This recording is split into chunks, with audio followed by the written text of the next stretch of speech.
lesson kanina. Pakopya na lang, ha?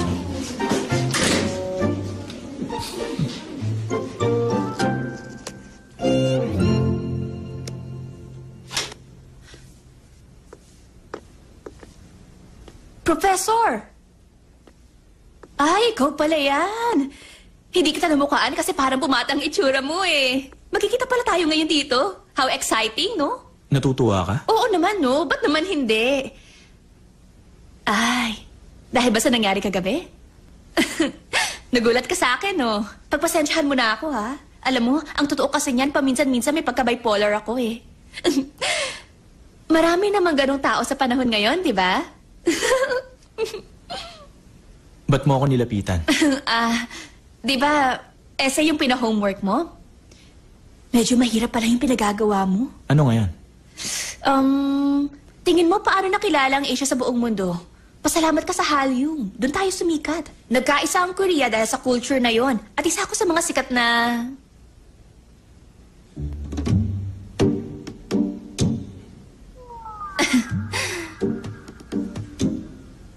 Okay. Ganito na lang. Buti pa, diretsahin na kita. Bising-busy ako sa pag-shoot ng drama pero binatikos pa nila ako sa news kahapon. Kaya napilitan ako pumasok ulit sa school. Wala akong time para sa assignment. Tulungan mo naman ako. Please naman, oh. Huwag mo nang ipagawa sa akin yun. Alam kong naiinis ka dahil may atraso ako sa'yo. Pero nagkataon lang naman yun. Hindi ko akalain na magkapit-bahay tayo, tapos ikaw pa na ang professor ko. Malay mo, maging banding natin to. Tatanawin ko tong malaking utang na loob. Alam kong balang araw makakabayad din ako sa'yo. Di ba ang sarap ng feeling na nakakatulong?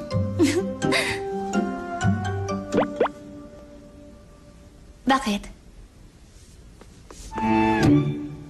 Hindi madali yung sinasabi mo. Ha? Ay, wait lang.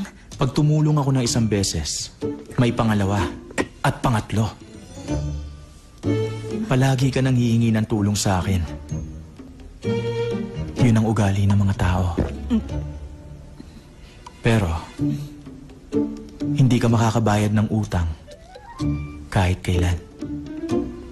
Sa mundong to, wala nakakabayad ng utang na loob dahil maikli lang ang buhay.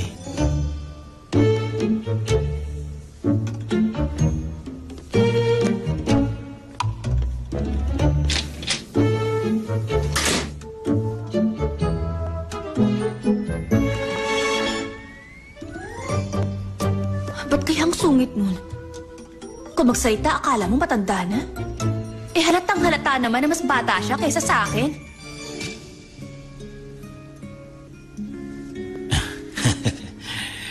Dapat kilala mo si Steffi John. Kilala yun ng lahat ng tao, pati ako, kilala ko siya. Sa panahong to, wala na akong kilalang artista. Para silang walang class. Puro forma lang. Nung kapanahunan ko, mas iniidolo ang mga singer. Ang gaganda ng mga kanta noon. Ang paborito kong singer, si Beho. Oo nga. Magaling talagang kumanta yun. Ayoko sa mga artista. Ayoko rin manood ng mga drama sa TV. Hindi ko maintindihan ang ginagawa nila. Hindi nakaka-entertain. Alam mo, may magandang drama series noon. Yung Asiyuro. Tama. Maganda nga yun. Kumusta na yung bagong law office na ipinatayo mo? Ayos lang. Puro pro bono cases. After 3 months, yung death certificate ko, baka sakali magamit ko na. Na naman.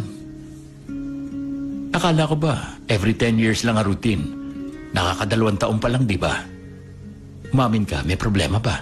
Alam kong hindi magkakaproblema dahil magaling kang abogado. Sa tingin ko, ito na ang huling ipagagawa ko sa'yo. Ano? After 3 months, babalik na ako sa pinagmulan ko. Sigurado na yan. Salamat sa lahat ng tulong mo.